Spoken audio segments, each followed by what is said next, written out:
स्वागत है आपका एमबीएस पॉडकास्ट के नए एपिसोड में। और आज की जो किस्सा है वो है एक स्कूल का। और जिनका किस्सा है वो अब तो काफी बड़े हो चुके हैं, लेकिन ये बात तब की है जब ये 10वीं क्लास में पढ़ते थे। और आपको तो पता ही है कि जो सरकारी स्कूलों में मिड डे मील की योजना जो चलती है, तो बेसिकली तो जो मिड डे मील की योजना चलती है वो 8वीं तक चलती है। लेकिन ये जो है वो शुरू से स्कूल में पढ़ रहे थे, तो कुछ होनहार स्टूडेंट्स को या कुछ खास स्टूडेंट्स को भी जो टीचर्स हैं कई बार अतिरिक्त जो है वो फ़ायदा दे देते हैं। तो ये जो है इन्हीं स्टूडेंट्स में थे, और ऐसा नहीं था कि ये सिर्फ़ फ़ायदा लेते थे। कहने का मतलब है कि ये पढ़ाई में भी अच्छे थे, और साथ के साथ ही जब मिड डे मील के स्टूडेंट्स को सारा ऑर्गेनाइज़ करना होता था तो ये काफ़ी ज़्यादा साथ निभाते थे। माने कि उनको बिठाने का सारा ऑर्गेनाइज़ करना, फिर खाने के दौरान देखना कि सारे डिसिप्लिन में हैं या नहीं। इसके अलावा बाकी सारा कोई खाना वेस्ट तो नहीं कर रहा, कोई खाना ज़्यादा तो मतलब फेंक नहीं रहा, या फिर जो बनाने वाली हैं उनमें से कोई किसी तरीके की कोई 2 नंबरी तो नहीं कर रहे। अब क्या है कि इनका जो स्कूल है वो एक ऐसे गाँव में था जो काफ़ी ज़्यादा पिछड़ा हुआ गाँव था, और वहाँ पर आमतौर पर साइंटिफिकली जो लोगों की सोच है वो थोड़ी-सी मतलब कम थी। और कहने का मतलब है कि थोड़ा-सा इनके मुताबिक कि लोग ज़्यादा दकियानूसी बातों में विश्वास करते थे, और ये बच्चे होने के बावजूद भी इन चीज़ों पर ना विश्वास करते थे, और ना ही जो है वो इतना डरते थे। लेकिन एक बार क्या हुआ कि कुछ ऐसा हादसा हो गया, और ख़ासकर इनके साथ ही हो गया कि उसके बाद अब ये कहते हैं कि चाहे लोग मुझे पिछड़ा हुआ ही समझें या फिर दकियानूसी समझें, लेकिन जो मैंने देख लिया वो उसके बाद जो है मेरा भूत-प्रेतों, चुड़ैलों पर जो है वो तो विश्वास हमेशा के लिए बन गया है, क्योंकि जो मैंने अपनी आँखों से देखा है, उसको कैसे मैं झुठला सकता हूँ। अब बात तब की है जब ये 10वीं क्लास में पढ़ते थे, और जैसे कि मैंने कहा कि सारा इनको स्कूल का मिड डे मील के दौरान जो भी एक्टिविटीज़ होती थी, इनको थोड़ा-सा इंचार्ज उसमें उसका बनाया हुआ था, और ये भी काफ़ी एन्जॉय करते थे। उसका कारण है कि भई फ्री में खाना भी मिल जाता था, और साथ के साथ ही थोड़ा-सा रौब झाड़ने को भी मिल जाता था बच्चों पर, जो छोटे बच्चे होते थे।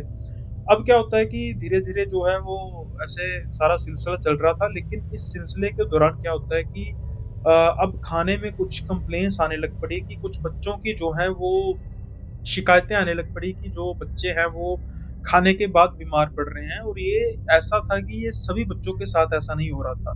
कुछ ही बच्चों के साथ ऐसी ज़्यादा प्रॉब्लम आ रही थी, और ये भी खाना खाते थे, टीचर्स भी खाना खाते थे, तो कुछ ऐसा उनके साथ कइयों के साथ तो नहीं होता था, लेकिन कुछ ही तादाद में ऐसे बच्चे थे जिनके साथ ये समस्या आती थी।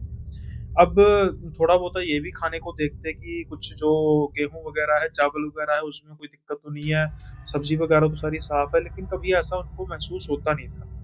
धीरे-धीरे जो है ये है कंप्लेंट्स आती रही, और जो लेडीज़ थी वो गाँव की लेडीज़ थी जो खाना बनाती थी बेसिकली। 2 औरतें थी जो स्कूल का खाना बनाती थी, और वो बेसिकली सरकार ने कुछ ये होता है शायद विधवा कोटा होता है, और वो विधवा कोटा दिया हुआ था। और जो इनमें से एक औरत थी उसका जो बच्चा था वो भी इसी जो है वो स्कूल में पढ़ता था। अब कुछ ना कुछ ये भी अच्छे तरीके से उनको जानते थे कि ऐसे इनका बच्चा, तो उन पर भी ऐसा कोई शक जाता नहीं था, क्योंकि जो खाना है वो उनका लड़का भी खाता था, उस औरत का लड़का भी खाता था, तो उस पर तो ऐसा कुछ कर नहीं सकते थे कि कुछ मिलावटी हो सकता है। और तो और जो उस औरत का लड़का है वो भी जो है वो बीमार पड़ जाता था खाने के बाद, तो इस पर तो शक करने वाला कुछ ऐसा सीन था नहीं। लेकिन अब जो ये बात है वो धीरे-धीरे क्रिटिकल होती जा रही थी, और जो शिकायतें हैं वो ज़्यादा ही आने लग पड़ी थी। अब क्या होता है कि एक दिन फिर इस चीज़ को लेकर बहुत ज़्यादा बवाल मचता है। क्यों? क्योंकि एक दिन क्या होता है कि जब बच्चे खाना खाते हैं, और उसके 1 या 2 दिन बाद जो है वो कुछ बच्चों की तबीयत ज़्यादा ही बिगड़ जाती है, और उनमें से एक बच्चा जो है वो अनफॉर्च्यूनेटली वो बच नहीं पाता, और वो इस खाने की वजह से, या फिर कह सकते हैं कि क्या समस्या थी, कुछ हो सकता है कि खाना में सब कुछ ठीक हो, लेकिन कई बार कुछ गाँव का जो है वो पानी भी साफ नहीं होता। समस्या चाहे या फिर कारण चाहे जो भी रहा हो, लेकिन जो मौत है वो एक हो चुकी थी बच्चे की, और सारा जो स्कूल है वो स्तब्ध था। और अनफॉर्च्यूनेटली जो मौत है वो भी किसकी हुई, जो औरत है, जो खाना बनाती थी, उसके बच्चे की मौत हो गई। अब सारा स्कूल जो है वो गम में ही था। वो जो विधवा औरत थी, एक तो जैसे कि मैंने कहा कि विधवा थी, उसका उस बच्चे के सिवा दुनिया में और कोई था नहीं, और रह दे के अब वो बच्चा भी इस दुनिया में नहीं रहा। काफ़ी ज़्यादा जो है वो गम माहौल का जो बना, और कुछ आक्रोश भी था गाँव वालों में इस खाने को लेकर। और जब फूड वगैरह के जो इंस्पेक्टर हैं उनको बुलाया गया, खाने में हालाँकि ऐसी कोई दिक्कत थी नहीं, सब कुछ ओके क्लीनिस देगी, लेकिन इसके बावजूद भी जो बचे-कुचे दिन थे स्कूल के आने के, वो जो है खाना बंद कर दिया गया। अब आप सोच रहे होंगे कि मतलब स्कूल को ही बंद कर दिया गया, क्योंकि मैं तो कह रहा हूँ कि बचे-कुचे दिन थे, नहीं ऐसा नहीं था। बेसिकली क्या था कि गर्मियों की छुट्टियाँ होने वाली थी, और उसकी वजह से स्कूल जो है वो तकरीबन 5, 6, 7 दिन के ही रह गए थे। और जब इस बेचारे लड़के की डेथ हुई, और उसके बाद 1 आधा दिन तो वैसे स्कूल बंद रहा, फिर संडे आ गया, 1-2 दिन जो है वो फूड सिक्योरिटी वालों ने चेक किया, तो बचे-कुचे जो 2-3 दिन थे उसके बाद स्कूल बंद हो गया। अब गर्मियों की छुट्टियों में सारे जो है बच्चे एक-दूसरे रिलेटिव्स के घर जाते हैं। सारे धीरे-धीरे इस बात को भूल गए, 1 डेढ़ महीने की जो छुट्टियाँ होती हैं। अब 1 डेढ़ महीने बाद जब स्कूल खुला, तो फिर से जो खाना का है वो बंदोबस्त शुरू हो गया। अब शुरू में तो जो है वो सब कुछ ठीक रहा, किसी तरीके की कोई समस्या नहीं आती थी, सब कुछ ठीक चलता था। लेकिन धीरे-धीरे, धीरे-धीरे जो है वो फिर से वही हरकतें होनी शुरू हो गई, और जो बच्चे हैं वो अब फिर से बीमार पड़ने शुरू हो गए। और इस बार जो है वो कुछ कह सकते हैं कि मौत का तांडव होने वाला था, क्योंकि इस बार जब बच्चे बच्चे बीमार पड़ते थे, उसके साथ ही साथ जो है वो कुछ ही दिनों में उनकी मौत भी होने लग पड़ी। फिर से जो है दहशत का माहौल बन गया, फिर से लोगों को समझ नहीं आ रहा था कि ये हो क्या रहा है। अब फिर से फूड सिक्योरिटी वालों को बुलाया गया, और जब खाना चेक किया गया, तो खाना बिल्कुल सही सलामत था, कोई भी दिक्कत नहीं थी, बिल्कुल साफ-सुथरा था, पानी भी बिल्कुल ठीक। किसी को भी समझ में नहीं आ रहा था कि ये हो क्या रहा है? क्या दिक्कत है, क्या परेशानी है जिसकी वजह से ये जो खाने की जो समस्या है उसको खा कोई भी मतलब मिड डे मील को ही बेसिकली खाने के बाद जो है वो ये समस्या आती है। अब ये जो बात है वो एक पहेली बन के रह गई, और किसी के भी समझ के ये इधर चीज़ चल रही है। लेकिन ऐसी घटनाएँ जब होने लग पड़ी, तो जो बच्चों का, या ख़ास करके कह सकते हैं कि उनके पेरेंट्स का जो झुकाव है वो उसकी तरफ कम होने लग पड़ा कि भई मिड डे मील अब नहीं खाएँगे। ये भी जो थे काफ़ी ज़्यादा हैरान थे, क्योंकि कुछ ना कुछ तो इनका भी पार्टिसिपेशन था कि हाँ, खाने का देखना, सारा देखना, बच्चों का सारा देखना, कोई शरारत तो नहीं कर रहा। लेकिन फिर भी जो भी होता था, इनकी समझ में कुछ आ नहीं रहा था कि ये हो रहा है तो क्या हो रहा है, कैसे हो रहा है, कुछ भी समझ में नहीं इनकी आ रहा था। अब थोड़ा ऐसे समय बीतता है, 1 आधे महीने बाद, 2 महीने बाद किसी बच्चे की मौत की खबर आ जाती है, और बीमार होने की जो सिलसिला है वो तो लगातार ही जारी रहता है। लेकिन अब जो ये सिलसिला है वो धीरे-धीरे जो क्रिटिकल होता जा रहा था, क्योंकि एक दिन क्या होता है कि जो खाना बनाने वाली 2 औरतें हैं, जैसे कि मैंने कहा था, एक में से जिसकी बच्चे की बेचारे की मौत हो चुकी थी, दूसरी औरत जो है वो खाना बनाते-बनाते गिर जाती है। अब जैसे गिरती है, तो आस-पास जो बच्चे होते हैं वो देखते हैं, और वो शोर मचा देते हैं, ये भी आते हैं, और ये जो आके देखते हैं, और जो औरत है वो गिरी होती है, और जब चेक करके देखा जाता है तो उसकी भी मौत हो गई होती है। अब आँखों के सामने एक औरत की मौत हो जाना, वो भी जो खाना बना रही है, ये देखने के बाद तो सब कुछ सारे हिल गए। ये भी हिल गए, और ये एक चीज़ नोट करते हैं कि जो दूसरी औरत है वो बड़े ही अजीब से तरीके से मुस्कुरा रही थी। जैसे कि उसको किसी चीज़ का दुःख ही नहीं है, और ये चीज़ इनको शक-ओ-शुबा में ले आती है उस औरत को लेकर कि यार कुछ ना कुछ दिक्कत तो लग रही है मुझे इस औरत के साथ। अब क्या दिक्कत है ये तो पता नहीं, लेकिन जैसे ही ये नोट कर रहे होते हैं, और अब जब उस लेडी को देखते हैं जिसकी मौत हुई है, और दोबारा से जब वो औरत की तरफ देखते हैं, तो वो औरत इनकी तरफ देख के बड़ी ही अजीब-सी तरीके से मुस्कुरा रही होती है, जैसे कि उसको पता लग चुका है कि ये इसकी तरफ जो है वो गौर से देख रहे हैं। अब ये थोड़ा-सा डर जाते हैं, और जैसा कि मैंने कहा कि इनको एज़ सच कभी कोई हुआ नहीं कि भई भूत-प्रेत का कोई सीन हो सकता है, लेकिन फिर भी ये थोड़ा-सा डर जाते हैं, और ये डिसाइड करते हैं कि ये उस दिन जो है टीचर्स के साथ ऐसी बात करेंगे, लेकिन फिर इनके दिमाग में पता नहीं क्या आता है, और ये सोचते हैं कि भई रहने देते हैं, पता नहीं क्या होगा, मुझे ही ना पकड़ लें कि तू कैसी बातें सोच रहा है।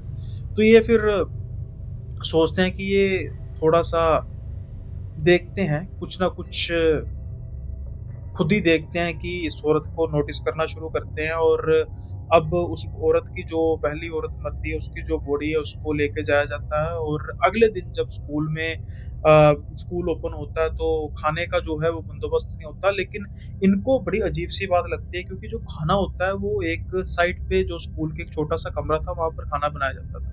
अब जैसा कि मैंने कहा कि कुछ जिम्मेवारी इनके पास भी थी स्कूल की खाने वगैरह को देखने की, तो ये काफ़ी हैरान होते हैं क्योंकि उनको तो पता था कि आज के दिन जो है वो खाना बनना नहीं है, तो ये फिर धुआँ कैसा निकल रहा है और क्या दूसरी आंटी को पता नहीं है कि उनके साथ जो खाना बनाने वाले उनकी मौत हो चुकी है और उसके बावजूद भी ये खाना बनाने में लगी हुई है। अब ये बड़े गुस्से से जाते हैं और इनको पहले भी कल का थोड़ा-सा अजीब लगा था उस आंटी को देख के कि ये मतलब कैसे अजीब से तरीके से देख लिया। तो ये जाते हैं और उसके बाद फिर दरवाजे की तरफ बढ़ते हैं, जो दरवाज़ा पर देखते हैं दरवाज़ा बंद होता है।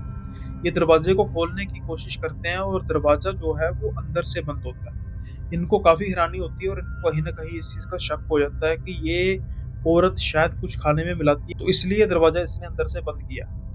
अब जब ये उस दरवाजे की तरफ अंदर से झाँकने की कोशिश करते हैं, अब दरवाज़ा क्या था, स्कूल का दरवाज़ा था। आपने देखा होगा कई बार दरवाजे होते हैं ना जो फट्टियों के बने होते हैं और बीच-बीच में हल्की-सी उसमें दरार होती है जिससे देखा जा सकता है। कुछ वैसा ही दरवाज़ा था। अब ये दरवाजे की तरफ जब देखते हैं तो इनको काफ़ी धुआँ-धुआँ सा नज़र आता है। लेकिन धुएँ में कुछ इनको हलचल नज़र आती है और हलचल वो कुछ यूजुअल नहीं होती, जैसा कि धुएँ में कोई नाच रहा है। जैसे ही कुछ ही सेकंड में धुआँ जो है छँटता है तो देखते हैं कि एक औरत है जिसके लंबे से बाल हैं और वो कुछ अजीब से तरीके से नाचे जा रही है, अजीब से तरीके से नाचे जा रही है और ये जब देखते हैं ये तो स्तब्ध रह जाते हैं क्योंकि औरत को तो वो पहचान जाते हैं, ये वही औरत होती है जो दूसरी खाना बनाने वाली होती है। लेकिन ये कैसे अजीब से तरीके से नाच रही है और उसके जो बाल हैं वो भी कुछ अजीब से तरीके के हैं और अभी ये चीज़ें सोच ही रहे थे कि अचानक से ये जब घूमते हैं तो उस औरत का रंग, रूप देख के हैरान रह जाते हैं। जैसा कि मैंने कहा कि ये पहचान तो लेते हैं कि ये शायद वही औरत थी, लेकिन अब जब ये औरत का चेहरा देखते हैं, तो चेहरा देख के इनके चीख निकल जाती है क्योंकि वो जो चेहरा है, वो चुड़ैल से कम नहीं था। थी वो वही औरत लेकिन उसका इतना बिगड़ा हुआ रूप था कि इनकी चीख निकल जाती है।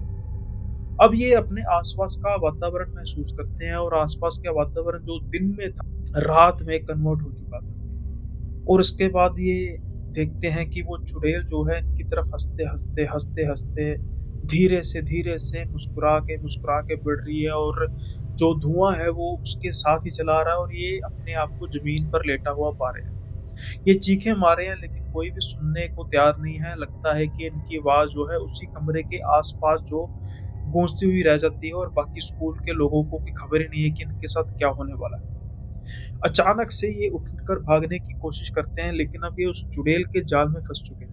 लेकिन उस चुड़ैल के जाल में फँसने का मतलब वो तो एक औरत थी, जिसका बच्चा भी कुछ महीने पहले ही तो मरा था। ऐसा कैसे हो सकता है कि वो चुड़ैल बन गई हो? लेकिन इस चीज़ का जो पर्दाफ़ाश है वो तो आगे जाके होगा और इससे पहले कि आप इस कहानी को सुनने के बाद भाग जाएँ तो मैं आपको कहना चाहूँगा कि भई सब्सक्राइब करना मत भूलिएगा चैनल को, अगर आप नए हैं। साथ के साथ में ही वीडियो को लाइक कर दीजिए अगर आपको ये कहानी पसंद आएगी और शेयर करना मत भूलिएगा, बेल आइकन को प्रेस करना मत भूलिएगा और वही जो सुनते हैं उसको सब्सक्राइब भी कर दीजिए करिए। क्योंकि व्यूज़ तो अच्छे आ रहे हैं लेकिन जो सब्सक्रिप्शन है वो काफ़ी कम है। और इसके बाद की जो कहानी होगी वो भी काफ़ी अजीब से तरीके की होगी। ऐसे शमशान घाट में कुछ हरकतें करना कइयों को या कह सकते हैं कि शोभा नहीं देता। और जब ऐसा ही कांड कोई जवानी में यार दोस्त करते हैं और उसके बाद क्या होता है उनके साथ, अगली कहानी इसी के बारे में है और अब चलते हैं इस कहानी की ओर कि क्या हुआ उस औरत के साथ कि वो चुड़ैल बन गई। अब धीरे-धीरे जो उस चुड़ैल के नाखून जो हैं, तीखे नाखून हैं, इनके गले की तरफ आ रहे होते हैं और ये काफ़ी ज़्यादा चीखें मार रहे होते हैं, लेकिन जो इनकी आवाज़ है वो आगे तक जा नहीं पा रही। अचानक से ये परमात्मा का नाम जपना शुरू करते हैं, हनुमान चालीसा पढ़ना शुरू करते हैं और जैसे ही ये एक अपने ट्रांस से बाहर निकलते हैं और वो देखते हैं कि वो उसी दरवाजे के पास खड़े हैं। शायद वो सपना था लेकिन जो अंदर चल रहा था वो सपना नहीं था। वो जो चुड़ैल है वो वैसे ही नाच रही थी जैसे पहले नाच रही थी और अचानक वो जब घूमती है और उनकी तरफ इनका ध्यान पड़ता है। जैसे ही उस चुड़ैल का ध्यान इसकी तरफ पड़ता है, उसकी लाल आँखें उसको जैसे नोच खाने के लिए तैयार। अब ये बिना पल गँवाए भागने की तैयारी करते हैं, क्योंकि शायद इन्हें पहले आभास हो चुका था कि अगर ये ना भागे, तो वो ही होने वाला है जो इनके साथ शायद सपने में हो रहा था, या जिसको इन्होंने पहले ही फ़ील कर लिया था कि क्या इनके साथ होने वाला है। अब ये ऊँची-ऊँची चीखें मारकर जो है वो प्रिंसिपल के रूम में जाते हैं और सारी उनको बात बताते हैं। जब सारी बात बताते हैं, कुछ टीचर भी बैठे होते हैं और वो कहते हैं पागल हो गए, ये क्या कह रहा है, लेकिन प्रिंसिपल काफ़ी ज़्यादा सीरियस था। वो सीरियस क्यों था? क्योंकि जब वो बड़े ध्यान से इनकी तरफ देख रहा होता है और इनके गले पर कुछ निशान पड़े होते हैं उन नाखूनों के। वही नाखूनों के निशान जो इनको चुड़ैल पकड़ने की कोशिश कर रही थी, लेकिन वो तो सपने में थे। लेकिन अब ये सपना था, असलियत थी, क्या था, ट्रांस था, ये इनको भी नहीं मालूम। प्रिंसिपल जो है वो समझदारी दिखाते हैं और वो कहते हैं कि क्या बात कर रहे हो बेटा तुम? मैं तुम्हारी बात समझ रहा हूँ, लेकिन पहले चलते हैं जहाँ पर तुम बात कर रहे थे। जब वो उस तरफ जाते हैं तो वो कमरा बिल्कुल खाली पड़ा होता है और वहाँ पर खाना पक रहा होता है। इसमें कोई दो राय नहीं होती, लेकिन उसको पका कौन रहा होता है इसके बारे में किसी को पता नहीं होता और उस खाने से अजीब-सी तरीके की गंध आ रही होती है। अब जब ये सब कुछ देखते हैं तो बच्चा कहता है कि ये वही औरत है, तो प्रिंसिपल बड़े हैरान होके बोलते हैं कि कौन-सी औरत है? तो ये कहते हैं कि वही औरत है जिसके बच्चा जो है वो कुछ समय पहले मरा था। तो प्रिंसिपल कहते हैं कि ये तो बड़ी अजीब बात है, उस औरत को तुमने इस हालत में कैसे देख लिया? अब सारे स्कूल में उस औरत को ढूँढा जाता है, लेकिन वो औरत मिलती नहीं। बात अब जो है वो सरपंच साहब तक पहुँचती है और जब सरपंच साहब को बुलाया जाता है और सरपंच साहब को ये बात बताई जाती है, तो सरपंच साहब की हैरानी की सीमा ही नहीं रहती। क्योंकि सरपंच साहब कहते हैं कि प्रिंसिपल साहब आप किस औरत की बात कर रहे हैं? तो वो कहते हैं कि वही औरत जो यहाँ पर खाना बनाने आती है, जो विधवा औरत है, और आपने तो उसका नाम सजेस्ट किया था। तो वो कहते हैं कि हाँ, मैंने ही नाम सजेस्ट किया था, लेकिन वो औरत कैसे हो सकती है? तो वो कहते हैं कि प्रिंसिपल साहब कहते हैं, आप कैसी बातें कर रहे हैं? वो कहते हैं, सरपंच साहब कहते हैं, उसका कारण ये है प्रिंसिपल साहब कि जब उसका बच्चा छुट्टियों से पहले मरा, तो छुट्टियों में औरत ने सदमा न सहते हुए अपनी जान दे दी थी। यानी कहने का मतलब है, जिस औरत की आप बात कर रहे हैं कि वो आपके यहाँ खाना बनाती है, आज भी वो औरत तो कुछ महीने पहले ही मर चुकी है। ऐसा कैसे हो सकता है कि वो मरने के बाद भी यहाँ पर खाना बना रही है? अब जब ये बात सारे सुनते हैं तो सारे हैरान, क्योंकि ना ही सिर्फ इन्होंने बल्कि प्रिंसिपल, बाकी टीचर्स और सबने उस औरत को देखा था खाना बनाते हुए, और वो औरत रोज़ाना आती थी खाना बनाने के लिए।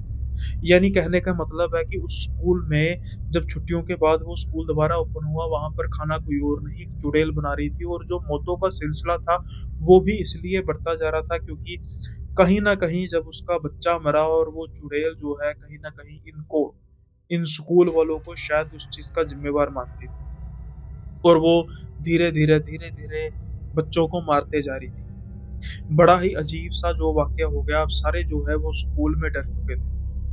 पहले तो जो लोकल टीचर होते थे वो शाम तक बैठते होते थे स्कूल में कि गप्पे हाँकते थे, खुला वातावरण होता था। लेकिन अब जैसे ही स्कूल की छुट्टी होती है तो जो स्कूल वाले हैं वो निकलने की करते हैं, लेकिन बात जो है वो यहाँ तक ही सिर्फ़ नहीं ठहरती। कुछ ही दिनों बाद रात जब स्कूल बंद होता, अगर स्कूल में देखा जाता तो जानवरों की कटी-फटी लाशें होती। रात को जब कोई स्कूल के आस-पास गुज़रता तो वहाँ पर ऊँची-ऊँची चीखों की आवाज़ें आती। शायद यही कारण था कि स्कूल जो है उसको बहुत जल्दी ही बंद कर दिया गया और कहीं दूसरी जगह रिलोकेट कर दिया। जो स्कूल जहाँ पर कई सैकड़ों बच्चे पढ़ा करते थे, आज वो स्कूल खंडर बन चुका है और रात के समय में वहाँ पर कोई गुज़रता नहीं। और अगर कोई मजबूरी से गुज़रता भी है तो उसको ऊँची-ऊँची रोने की आवाज़ें आती हैं, ऊँची-ऊँची चीखों की आवाज़ें आती हैं। शायद वो चुड़ैल आज भी इंतज़ार में है कि वो अपने बच्चे की मौत का बदला ले सके, लेकिन बच्चे की मौत का बदला किससे? क्योंकि कहीं न कहीं वो बच्चा शायद खराब खाने की वज़ह से मरा था, लेकिन अगर खराब खाने की वज़ह से मरता तो सारे बच्चे मरते, सिर्फ़ वही बच्चा क्यों मरा? आज भी ये चीज़ राज है, इनके लिए भी राज है, लेकिन ये जो हादसा इनके साथ हुआ, ये कहते हैं कि मुझसे भूला नहीं जाता। मैं जो शायद बचपन से इन चीज़ों पर विश्वास करता नहीं था, लेकिन जब मैंने इन चीज़ों को आँखों देखा है, अब इनसे विश्वास किए बिना कैसे रहूँ? खैर, आज की जो ये किस्सा है, काफ़ी अजीब किस्सा है और स्कूलों में भी ऐसी हरकतें होती हैं, लेकिन एक चुड़ैल जो है, वो ख़ास तौर पर एक स्कूल में अपने बच्चे की मौत का बदला लेने के लिए आतुर है, वो एक काफ़ी अजीब-सी बात है। और उसके बाद जो ये स्कूल का भूता हो जाना और स्कूल का वीरान हो जाना, काफ़ी ही अजीब किस्सा है। आपको कैसा लगा आप कमेंट बॉक्स में बता सकते हैं। और जो मेरे व्यूअर्स हैं, नए सब्सक्राइबर्स भी हैं, कमेंट बॉक्स में अपने फीडबैक भी दे सकते हैं। भई एक और छोटी-सी समस्या है कि काफ़ी ज़्यादा जो लोग हैं वो ऑडियो का इश्यू बताते हैं कि यार ऑडियो का इश्यू आ रहा है। मैं जब अपने वीडियो को गो थ्रू करता हूँ, मुझे पता नहीं क्या दिक्कत है कि मुझे किसी भी तरीके की कोई डिस्टर्बेंस नहीं लगती। हल्की-फुल्की डिस्टर्बेंस होना लाज़मी है, क्योंकि जब हम एडिट करते हैं तो उसमें इतना क्लियरली किसी चीज़ को नहीं किया जा सकता। माइक जो है वो मैंने चेंज किए हैं, अब देखते हैं कि उसका कोई फ़र्क पड़ेगा नहीं पड़ेगा। लेकिन मेरी कोशिश है कि जितना अच्छा हो सके आपको ऑडियो प्रोवाइड करना। और देखते हैं आज की वीडियो में आपको कैसा ऑडियो लगा, आप ये भी बता देना, फिर देखते हैं क्या करना है। अब इस समस्या का हल तो निकालना ही पड़ेगा। और टॉलरेट करने के लिए थैंक यू सो मच। अब जल्दी चलते हैं अगली कहानी की ओर। और अगली जो कहानी है वो एक शमशान घाट पर, जो कहते हैं ना, वो इंसान जब हठ में आता है तो वो इंसानों से हट कर ले तो उसका बचाव हो भी जाता है। मतलब कि अगर किसी जब इंसान कुछ अपने बहकावे में आ जाता है और कहता है कि मैं ये कर दूँगा, वो कर दूँगा, लेकिन जब किसी प्रेत के साथ ऐसा किया जाता है तो फिर प्रेत उसके साथ क्या-क्या करता है, ये आज के किस्से में आपको पता लगेगा। आज का किस्सा 2 दोस्तों का किस्सा है जो काफ़ी ज़्यादा खाने-पीने वाले, यानी कि नॉन-वेज और ड्रिंक वगैरह करने के शौकीन हैं। ऐसी कोई बात नहीं है, लोगों सारी दुनिया करती है, लेकिन कई जगह की जो है वो रिस्पेक्ट होती है, जैसे कि शमशान घाटों की। अब ये 2 दोस्त हैं, वो कहते हैं कि भई हम उनमें से बताते हैं कि हम किसी मैरिज फंक्शन से आ रहे थे और मेरा जो दोस्त है उसने काफ़ी ज़्यादा ड्रिंक की हुई थी, तो इसलिए जो बाइक है मैं चलाकर आ रहा था। अब जब थोड़ी देर तक बाइक चला के हम घर वापस आ रहे थे, तो मेरे जो दोस्त को है वो लघु-शंका होती है और वो कहते हैं कि भई हमने तो रास्ते में उतर कर पेशाब करना है, लेकिन ये मना करते हैं कि भई अब 15 मिनट का रास्ता रह गया है, घर पे जाके कर लेना। लेकिन वो कहते हैं कि भई नहीं, रोक बाइक। अब इत्तेफ़ाक से जो बाइक है वो शमशान घाट के पास रुकती है। अब जब शमशान घाट के पास बाइक रोक के ये कहते हैं कि भई ये है शमशान घाट, तो यहाँ पर थोड़ी-सी आगे जाके कर लेते हैं। अब ये जो शमशान घाट को अब कुछ गालियाँ निकाल कर उनका अनादर करने की कोशिश करते हैं और वहाँ पर जल रही है चिताएँ। 1-2 चिताएँ वहाँ पर जल रही थी और ये क्या करते हैं कि उस शमशान घाट के बाहर जाते हैं और पेशाब करने की तैयारी करते हैं और पीछे से ये फिर से आवाज़ मारते हैं कि भाई मैंने तुझे कहा ना, अभी यहाँ पर मत करना। अब जैसे ही वो इनकी बात सुनते हैं तो ये इनको गुस्सा चढ़ जाता है। और जैसे कहते हैं ना कि जब इंसान ने पी होती है तो अपने होशो-हवास में नहीं होता, लेकिन इतने भी होशो-हवास में ना होना जो है वो नुकसानदायक होता है। और ये गुस्से में क्या करते हैं कि एक जलती हुई चिता के बिल्कुल पास जाके पेशाब कर देते हैं। अब इतनी बड़ी बदतमीज़ी वो भी कहाँ की, शमशान घाट में। खामियाज़ा तो इसका जो है वो भुगतना ही पड़ना था। अब ये अपनी बाइक पर बैठते हैं और अपने दोस्त को घर के बाहर उतारते हैं और खुद चले जाते हैं अपने घर। दिमाग में इनके जो है वो चल रहा होता है कि भई इसने गलत किया, सही नहीं किया। कहीं न कहीं इनको इन चीज़ का जो है वो चैन नहीं आ रहा होता। अब जो ये सोच रहे थे बिल्कुल ठीक ही सोच रहे थे, क्योंकि 15-20 मिनट के बाद जो है उस लड़के की माताजी का फ़ोन इनको आता है, "बेटा अभी समीर आया नहीं?" तो ये कहते हैं कि "समीर को तो मैंने 15 मिनट पहले ही छोड़ दिया।" वो कहते हैं, "नहीं, अभी तो कोई नहीं आया।" अब ये भागे-भागे घर जाते हैं और कहते हैं कि "हम तो मतलब शादी पे गए थे, आपको पता है, और मैंने बहुत कम ड्रिंक की, लेकिन उसने बहुत ड्रिंक की थी, तो मैं उसको इसलिए घर के बाहर छोड़कर आया हूँ।" और वो कहते हैं कि "बेटा कोई ना घर पे कोई आया है, ना किसी ने कोई बेल खड़काई है, हम तो इंतज़ार कर रहे थे और इसलिए आपको फ़ोन किया।" अब सारे घर में, घर के आस-पास, गली-मोहल्ले में आस-पास, नालियों तक में भी ढूँढा जाता है, क्योंकि आम तौर पे बहुत ज़्यादा जो शराब पीने वाले हैं, वो सुबह अगले दिन नालियों में ही पड़े हुए मिलते हैं। लेकिन वो तो नालियों में भी पड़ा हुआ नहीं मिल रहा था और रात जो है वो सारी कट जाती है और अगले दिन जो है वो कुछ 10 बजे के आस-पास सुबह इनके घर फ़ोन, यानी समीर के घर एक फ़ोन आता है कि जो आपका बेटा है वो कुछ समस्या है उसको, क्या कोई मेंटली अपसेट है क्या? तो वो कहते हैं क्या हुआ? कहते हैं हमने देखा है कि वो शमशान घाट है ना हमारे शहर के बाहर वाला, वहाँ पर वो बैठकर ऊँची-ऊँची हँसे जा रहा है। अब जब ये सारी बात सुनते हैं तो ये भागे जाते हैं और वहाँ पर वो बैठकर ऊँची-ऊँची हँस रहा था। अब जहाँ पर उसको जाते हैं, वहाँ पर उसको जाकर सँभालने की कोशिश करते हैं, लेकिन वो तो किसी के हाथ में आ ही नहीं रहा था और तो और उसके सारे शरीर पर जो है वो भस्म लगी हुई थी। भस्म जो थी वो मुर्दे की भस्म लगी हुई थी और सबको काफ़ी अजीब लग रहा था। अब जब ये सारी चीज़ देखते हैं तो ये जो हैं वो हैरान रह जाते हैं और इनको हो जाता है कि हो ना हो जो कल इसने कांड किया ये उसी का फल है। अब जैसे-तैसे करके पंडित जी को बुलाया जाता है और पंडित जी को ये सारी बात बता देते हैं और जब पंडित जी सुनते हैं तो वो काफ़ी ज़्यादा गुस्से में आते हैं।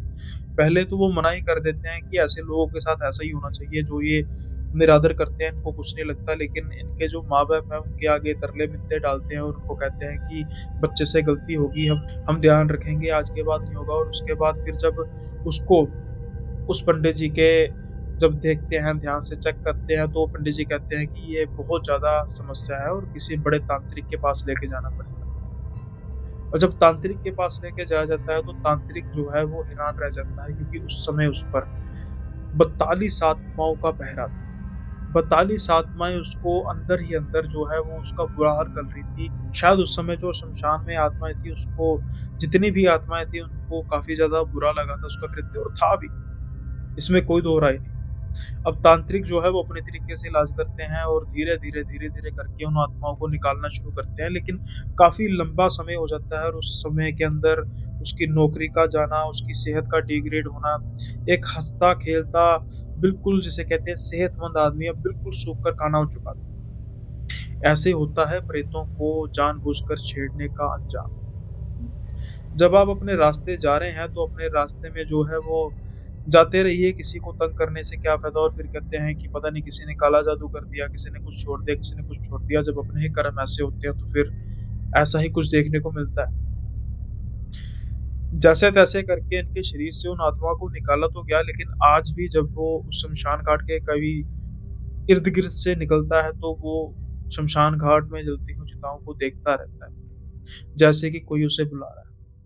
खैर यही थी आज की कहानी और आई होप आपको पसंद आई हो वीडियो और फिर से जैसा कि अगर आपको ठीक लगा हो तो आप वीडियो को लाइक कर दीजिए, साथ के साथ चैनल को सब्सक्राइब करना मत भूलिएगा। जल्दी ही मिलेंगे आपसे अगली वीडियो में नई कहानी के साथ, तब तक के लिए बाय बाय, अपना ख्याल रखिए।